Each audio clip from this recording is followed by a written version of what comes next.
Salut les poulets! Profitez de notre volume sonore au niveau de notre voix comme ça, parce que, à mon avis, on va pas toujours parler comme ça ce soir. Je comprenais pas pourquoi, où tu voulais en venir, mais effectivement, là on a me suivre un peu.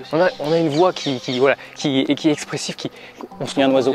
On a une voix qui est expressive, qui s'entend bien, mais effectivement. Ferme ta gueule, je te jure, je me monte, je te ken. Donc ouais, on s'apprête à aller vous raconter. Ça va fermer ta gueule.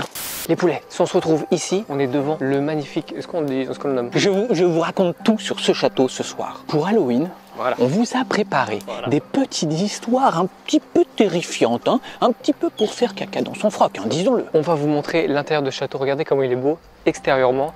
À l'intérieur, c'est quelque chose. C'est chargé en histoire. Il y a une ambiance dans ce château qui est assez incroyable. Donc oui, ce château, effectivement, nous on a été le visiter, on va vous montrer les vidéos qu'on a fait à l'intérieur. Il y a vraiment une ambiance qui est assez incroyable dans le château. C'est chargé. Je pense que dès qu'on va rentrer dans ce château, des frissons vont nous parcourir tout le corps. On va pénétrer dans ce château à la nuit tombée. Ça va être flippant. On a déjà été et notre voix...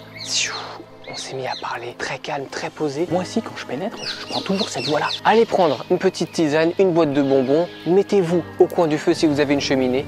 On vous emmène avec nous dans ce château abandonné pour les histoires les plus terrifiantes.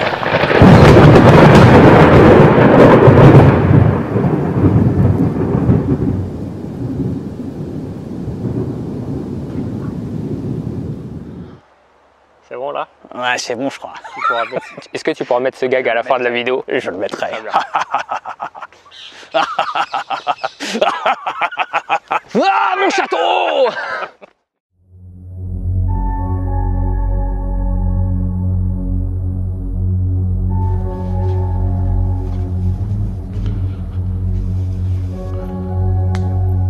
C'est interdit d'y aller. Est-ce qu'on va y aller? Bien sûr.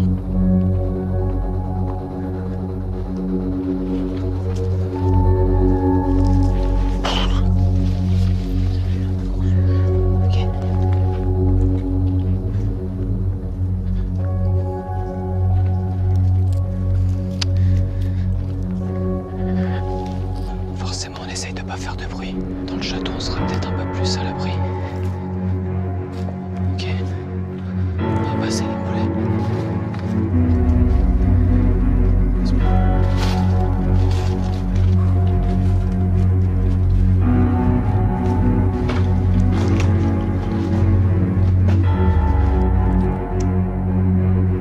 Autant vous dire que là, la nuit, les bruits font beaucoup plus flipper qu'en pleine journée. Parce qu'on a fait un repérage en pleine journée. On est passé tout à l'heure, mais il y avait forcément beaucoup moins de bruit. Par exemple, il faut pas faire ça. J'avais pas vu.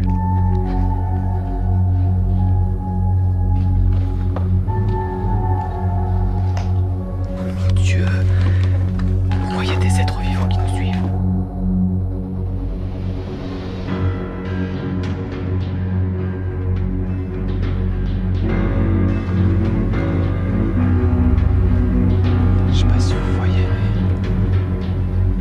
Extrêmement glauque.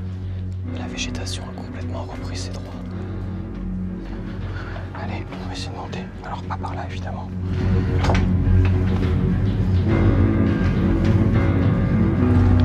Donc là vous voyez l'escalier qu'on va prendre qui va normalement monter dans la pièce où on souhaite tourner. Et avec les ombres ça fait flipper.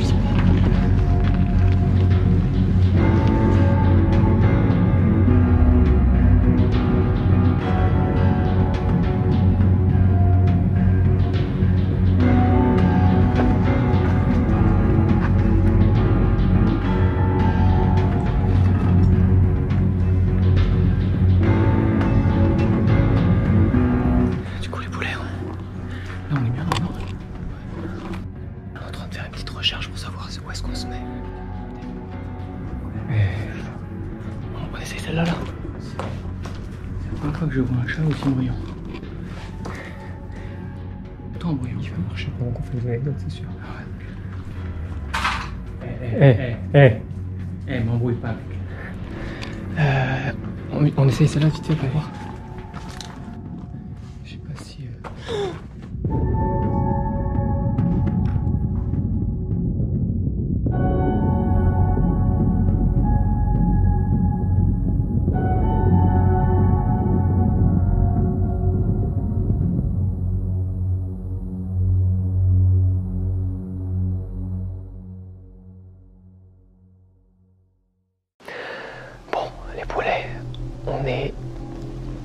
Je suis, tu me diras si tu partages, tellement heureux d'être ici. Et il y a un esprit, vous vous rendez compte, la voix qu'on a. On y va pour les petites histoires? Qui commence? Je te propose de te raconter l'histoire de ce château. Allez, je me tourne de 5 degrés voilà, et je t'écoute. Je vois Gilbert passer, c'est une horreur. Gilbert elle demande des câlins, mais Gilbert est un chat noir dans un château abandonné. Est-ce qu'on peut recontextualiser le truc, s'il vous plaît? Charlie, l'histoire que je vais te raconter concerne l'histoire de ce château. Et donc ce château, vous l'avez vu aussi, hein, comme nous, ce château il a été oublié par le temps. Enfin voilà, il n'y a plus de toit, il n'y a plus rien, il y a même un arbre qui a poussé en plein milieu. C'est vraiment chargé en histoire quand on arrive ici. Et il faut savoir que ce château avant, il s'appelait le château Chocolat. Alors pourquoi Château Chocolat? C'est mignon comme appellation. Eh bien c'est là que je vais te parler de Marie Philiberte Marquis. Il faut savoir que son grand-père... Tu comptes m'interrompre comme ça à chaque fois? Tu m'en veux pas s'il met ma capuche? Je t'en prie. Vous aussi chez vous, je vous invite à mettre votre capuche. Gilbert, tu te calmes. Donc il faut savoir que son grand-père et son père ont fait fortune dans le chocolat. C'était de grands chocolatiers. Vous avez vu l'ombre? Un jour, forcément, donc le grand-père... On va y arriver à cette histoire ou pas? Une histoire va faire 17 minutes. Pardon. Mais Gilbert m'est monté dessus. Gilbert va te monter dessus toute la soirée. Je vais reprendre. Il faut savoir que Marie Philiberte Marquis, elle avait un grand-père et un papa. Ils ont fait fortune dans le chocolat. Ils ont eu une grande maison de chocolat très reconnue sur Paris. Je vous invite à faire des recherches. Et un beau jour, malheureusement, le grand-père et le papa décèdent. Et du coup, Marie, elle se retrouve à la tête d'une grande fortune. Et c'est là qu'elle décide de faire construire ce château en 1903 exactement. Voilà. Un petit peu d'histoire, ça fait pas de mal. Voilà. Et donc Marie, elle se retrouve donc dans ce château et elle commence en fait à avoir une vie un peu triste. Elle est très tourmentée par la disparition de son grand-père et son papa lui manque terriblement. C'est vraiment affreux comme sensation. Et Marie, elle reçoit de moins en moins de monde. Elle commence à avoir une vie plutôt triste. Elle dort pas beaucoup, elle mange pas beaucoup et forcément, elle tombe gravement malade. Elle se fait beaucoup aider par les médecins. Il n'y a rien qui peut l'aider vraiment à remonter la pente. Sauf qu'un jour, il y a une vieille dame qui vient frapper à la porte de ce château. Et Marie Philibert, donc, elle ouvre et elle voit le visage d'une vieille dame, donc. Mais ce qui marque Marie, c'est vraiment le visage qui est complètement ridé. Elle n'avait jamais vu un visage avec autant de rides. Et on peut voir que c'est une visiteuse qui vient de très très loin. Ses chaussures, elles sont abîmées. Son manteau, il est abîmé. Et elle semble être très au courant de l'histoire de Marie. Et cette vieille dame propose donc de lui offrir un miroir. Et elle lui explique que ce miroir, il a la particularité de renfermer toutes les mauvaises choses de la vie. Tout ce qu'on veut renfermer, tout ce qu'on veut oublier, ça se renferme dans ce miroir. Alors Marie, elle se laisse convaincre. Elle prend ce miroir, la vieille dame s'en va, Marie rejoint sa chambre et le château peut enfin s'endormir. Elle pose le miroir sur sa table de chevet et elle s'endort. À un moment donné, elle est réveillée dans la nuit par un grand claquement. Ça la réveille en sursaut. Elle regarde autour d'elle et elle se dit, comme ça arrive souvent, dans ce grand château, il y a des portes qui claquent par les courants d'air, des fenêtres qui claquent. Ça peut arriver, mais Marie, elle veut en avoir le cœur net. Elle sort de sa chambre, elle prend son chandelier, elle allume les bougies et elle commence à descendre les marches, les unes après les autres, très doucement. Elle arrive à peu près au milieu des escaliers et elle commence à avoir un petit peu peur. On parle de ces escaliers-là. Dans ces escaliers. Elle arrive à mi-hauteur. Est-ce qu'il y a quelqu'un? Elle n'entend rien. Elle entend juste sa voix qui résonne dans le gros hall du château. Mais ce qu'elle entend en plus là, c'est un grincement de porte. Et elle le reconnaît, ce grincement de porte, c'est celui de sa chambre. Elle remonte immédiatement, deux par deux, les marches des escaliers. Elle remonte, elle va dans sa chambre et elle constate immédiatement que le miroir qui était posé sur sa table de chevet, il est maintenant par terre. Donc Marie, elle va pour le ramasser.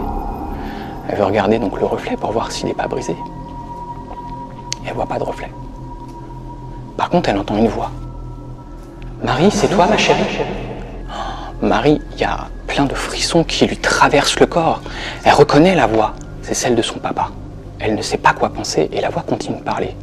Et cette voix lui dit « Marie, prends garde, ce miroir va t'emporter. » La Marie, elle comprend toujours pas, elle voit pas de reflet dans ce miroir. Elle reprend son chandelier avec les bougies, elle se rapproche de ce miroir et là, elle voit bien un reflet. Ce reflet, c'est pas le sien, c'est pas celui de son père. C'est celui de la vieille dame. Et là, Marie, elle prend peur. Elle est complètement tétanisée. Elle en fait tomber le miroir, mais aussi le chandelier, sur sa robe de chambre. Sa robe de chambre prend feu. Marie aussi. Le château aussi. Marie n'a pas pu se débattre. On n'a pas pu venir à son aide. C'est la première histoire de ce château qui finit dans les cendres. Mon histoire s'arrête là, mais pas celle du château. Il faut savoir que ce château, il a resservi ensuite, des années après. Il a servi en tant que clinique privée, il a servi aussi en tant que centre d'accueil pour des mamans célibataires. Et il faut surtout savoir qu'il y a eu deux autres incendies dans ce château, en 1978 et 1987, dans des circonstances complètement inconnues. Mais ce que les gens vont retenir ici, c'est qu'il ne faut jamais s'aventurer dans ce château pour se regarder dans un miroir. Sinon, la vieille dame t'emportera. Tu m'as eu complètement, j'ai eu les frissons, c'est incroyable. J'ai encore les frissons. Gilbert le chat qui ponctue ton histoire. Elle est incroyable. Ça fout les frissons. J'ai littéralement, premier degré, des frissons dans le dos. Je sens ta voix qui tremble comme. J'avais chaud tout à l'heure, j'ai froid maintenant. Merci pour cette histoire. Je t'en prie. C'était très intense. Phil, je vais essayer d'être à la hauteur et de te narrer mon histoire, ma première histoire, telle que tu l'as fait, qui était exceptionnellement bien. Alors, moi je t'emmène aux États-Unis, dans le XXe siècle, et je vais te raconter l'histoire de la maison qui est actuellement la plus hantée de tous les temps. C'est l'histoire de la famille Moore. La famille Moore, c'est un couple avec 4 enfants qui vont régulièrement à la messe. Et un soir, ils sont partis à la messe et ils ont accompagné 2 copines d'une de leurs 4 enfants. Donc ils vont à la messe. Tous les 6, ils reviennent pour dormir chez eux. Pendant la nuit, forcément, il se passe un drame. Donc la voisine, 6 h du matin, se rend compte que, bizarrement, cette fois, la maison est encore bien fermée, les volets fermés, portes fermées, tout est très calme, ce qui est du coup très bizarre. Elle l'appelle à la voix, je rappelle qu'on est en 1912, il n'y a pas de téléphone, elle l'appelle comme ça à la voix, pas de réponse. Jusqu'à un moment donné où elle s'inquiète, elle appelle le frère de Monsieur Moore, qui arrive sur place avec un double des clés, qui rentre dans la maison. C'est un calme glacial, il n'y a pas un bruit, tout est sombre, puisque je rappelle, tout est fermé. Il y a des draps aux fenêtres, il y a des draps sur les miroirs. Il monte à l'étage, il ouvre la première chambre, et là, il tombe sur une scène de crime incroyable. Les 2 petites copines d'une de leurs 4 filles ont la tête éclatée, il y a du sang partout, de la cervelle projetée partout, et il y a une hache au bord du lit. Forcément, il appelle les forces de l'ordre, toute l'équipe du shérif arrive, et plus il rentre dans les chambres, il découvre le massacre abominable de toute cette famille, chambre après chambre, jusqu'à pour finir sur une apothéose où il y a la chambre familiale avec monsieur et madame Moore. Et on se rend compte que le potentiel assassin s'est vraiment acharné sur monsieur Moore. Il est complètement défiguré, on arrive à le reconnaître grâce à sa main et non plus à sa tête. La cervelle a volé à plusieurs mètres près du lit. Forcément, c'est une petite ville, donc cette histoire prend vite de l'ampleur au sein de cette petite ville. Et Gilbert fait des ombres. Gilbert ?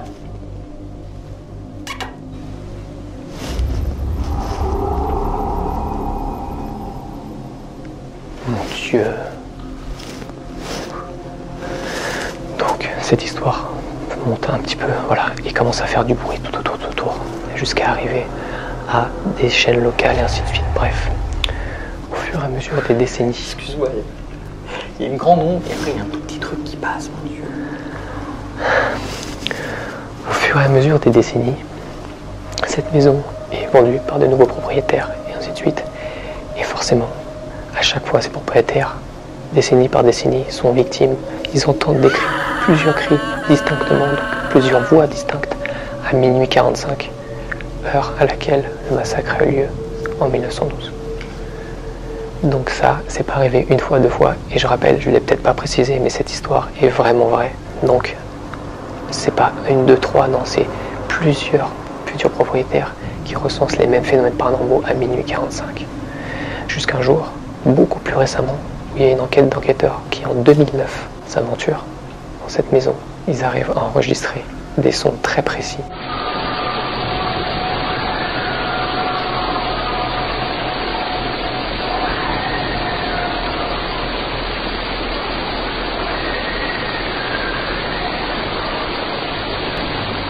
En 2014, une deuxième équipe d'enquêteurs y va.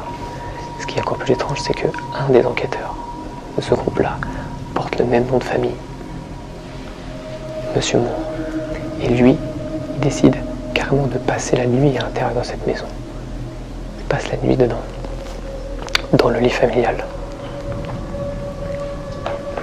Forcément, le lendemain, l'équipe d'enquêteurs arrive sur place et découvre que ce jeune s'est poignardé dans le lit.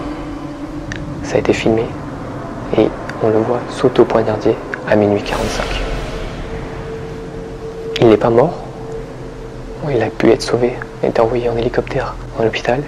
Il a été sauvé. À l'heure d'aujourd'hui, encore une fois, il refuse de parler. On n'a pas plus de preuves. C'était mon histoire de la famille Moore, en plein cœur des États-Unis, qui a vécu dans ce qui est aujourd'hui la maison la plus hantée de tous les temps. Mais est-ce que je peux te dire merci, Charlie, ou pas? Du moment que j'ai réussi à faire transporter, c'est tout ce qui me va. Ah non, j'étais dans le train de l'angoisse en fait. Hein, il n'y a pas de conducteur, tu vois. Tu sais pas où tu vas. Mais tu y vas, ok? Je le refais un peu. Plutôt ça va. C'est une chauve-souris qui vient de rentrer? C'était une chauve-souris. Je vais te raconter du coup une histoire qui est vraie, parce qu'elle concerne un de mes amis. Oui, elle concerne plutôt sa mère. C'est vrai? Oui. L'histoire se passe au Pakistan. Et c'est dans un village très reculé. Et les femmes ont besoin d'aller au puits pour aller avoir l'eau, l'apport en eau de la journée. Et c'est assez compliqué de prendre de l'eau en journée. Et donc sa maman décide d'y aller très tôt le matin. À cette heure-là, vers 5 h du matin, il n'y a personne au puits. Donc elle est tranquille, elle peut puiser son eau tranquillement. Elle se penche, prend son eau du puits, prend ses 2 seaux et va pour repartir. Mais au moment de repartir, elle entend des pleurs de bébé. Elle regarde gauche, droite comme ça, il n'y a rien. Elle va pour continuer sa route, elle entend des cris de bébé. Et elle se rend compte que ces cris de bébé, ils viennent du puits. Donc elle fait demi-tour, elle se dirige vers le puits, elle fait le tour du puits, effectivement, par terre, et il y a un bébé qui est posé. Elle est complètement choquée par ce geste. Elle prend immédiatement le bébé, le pose contre elle, et elle se demande, mais t'inquiète pas, qui c'est qui a bien pu t'abandonner comme ça? C'est horrible ce qu'on vient de te faire. Maintenant, c'est moi ta maman, je vais m'occuper de toi. Et donc, elle va pour repartir à la maison, elle laisse ses seaux d'eau ici, elle va pour repartir à la maison tout en insultant les gens qui ont bien pu l'abandonner, tu vois. Elle continue sa route jusqu'à un moment où elle ne sent plus la tête du bébé posée contre elle. Elle ne la sent plus. Donc elle va pour reculer le bébé pour le voir. Et en fait, le bébé prend une toute autre forme, complètement gigantesque, les pieds touchent le sol, et ça prend une espèce de forme. Elle se recule comme ça, et il y a cette forme qui lui dit « T'as beaucoup de chance de m'avoir accepté, parce que ce soir, je te tuais. » Mais c'est pas une histoire vraie. Mais... Attends, mais ça se briefe, ça pour une vidéo, mec. Qu'est-ce que tu fais? Comment ça, c'est une histoire vraie? C'est une histoire vraie. Ouais, mais elle rêvait. Elle avait un effet placebo, elle rêvait, c'est pas possible. Je suis cartésien, mec, je veux pas y croire. Il n'y croit pas. Très bien. J'ai des frissons, mais vraiment premier degré. Hein. Écoute, merci pour ton histoire qui était courte, mais très intense. Et en fait, elle est d'autant plus intense parce que... Gilbert? C'est le chat le moins discret de l'histoire. Le problème, c'est qu'il bouge, il s'arrête, il rebouge.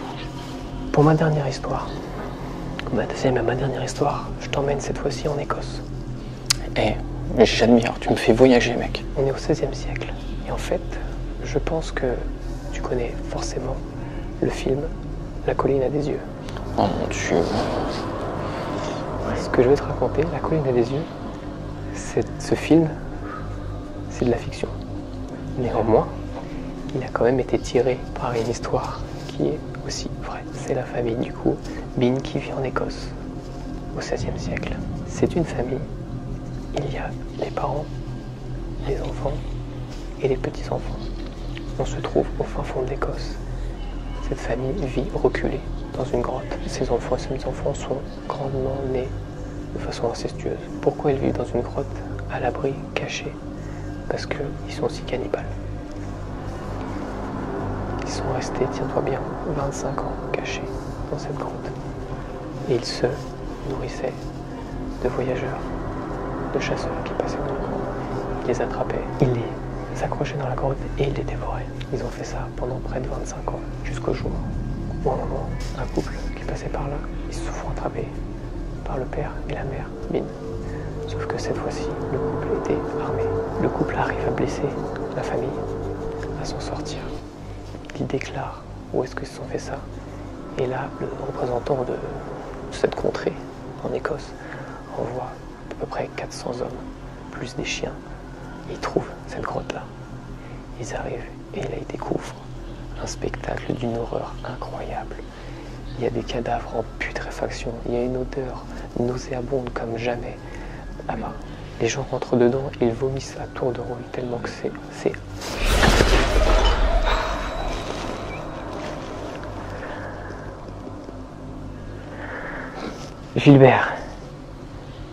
Gilbert, on n'était pas tous les deux. J'ai la voix qui tremble. Donc, c'est inhumain ce qu'on voit là-dedans. Il y a des bouts de cadavres partout. Il y a des champignons, il y a une odeur. Forcément, ils arrivent à capturer l'ensemble de la famille. Il y avait les parents qui étaient mal en point, qui avaient été blessés par le couple. Et il y a du coup tous les enfants et les petits-enfants qui sont attrapés. Ils les emmènent au centre du village. Et là, ils sont du coup torturés. Je rappelle qu'on est au XVIe siècle. Les enfants sont brûlés vifs. Les parents sont découpés. Et en fait, cette histoire, elle a été un petit peu déterrée, si je puis dire, par le réalisateur du film du Colline à des yeux, à peu près au milieu du XXe siècle, hein, pour en faire le film qu'on connaît tous. Mais donc, ce film est vraiment basé sur une histoire vraie, qui était l'histoire de la famille. Ouais, c'est fou.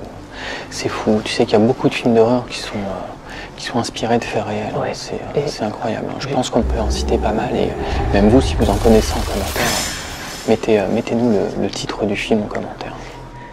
Voilà, c'était l'histoire de la famille Bean en Écosse au XVIe siècle. Eh ben, moi je dirais que c'est 4 putains d'histoires qui sont franchement pas mal pour attendre Halloween. Est-ce qu'on peut aussi leur dire que on vient de se mettre dans une ambiance qui est plutôt folle. Il est à peu près 22 h. Et justement, il est tard. Je te propose de passer la nuit. Non. Quoi? Là? Non, pas là. Je te propose de passer la nuit dans un endroit pire. Ouais, pire que celui-ci. Il est fou. Après l'histoire qu'on vient de se raconter. Mais justement, on s'est mis dans l'ambiance pour Halloween. Et je te propose... Mais mec, moi je veux prendre une douche chaude, je vais dans mon lit là.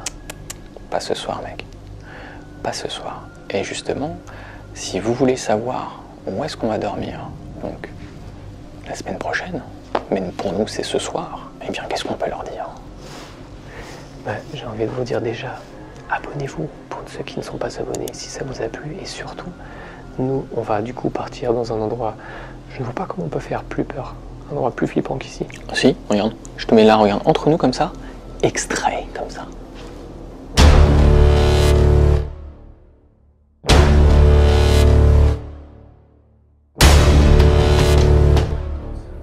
D'accord, très bien. Les poulets, ça a été un plaisir de vous tourner cette vidéo, non moins très effrayant pour nous, mais un plaisir quand même. Nous, on va devoir emballer de ça, faire un peu de logistique pour partir faire cette nuit insolite qui sortira le jour d'Halloween, donc dimanche 31 octobre. Mettez la cloche pour être averti de la prochaine vidéo, du coup, dimanche prochain, cette fameuse vidéo Halloween, spéciale Halloween, où on dort dans un lieu qui, à mon avis, je pense que ne va pas être vraiment... on n'a pas vraiment le droit d'y aller, j'imagine. Bah forcément, c'est le jeu. D'ici là, si vous avez un pouce, il faut s'en servir. Il faut s'en servir, bien sûr. Rendez-vous dimanche prochain. Ciao.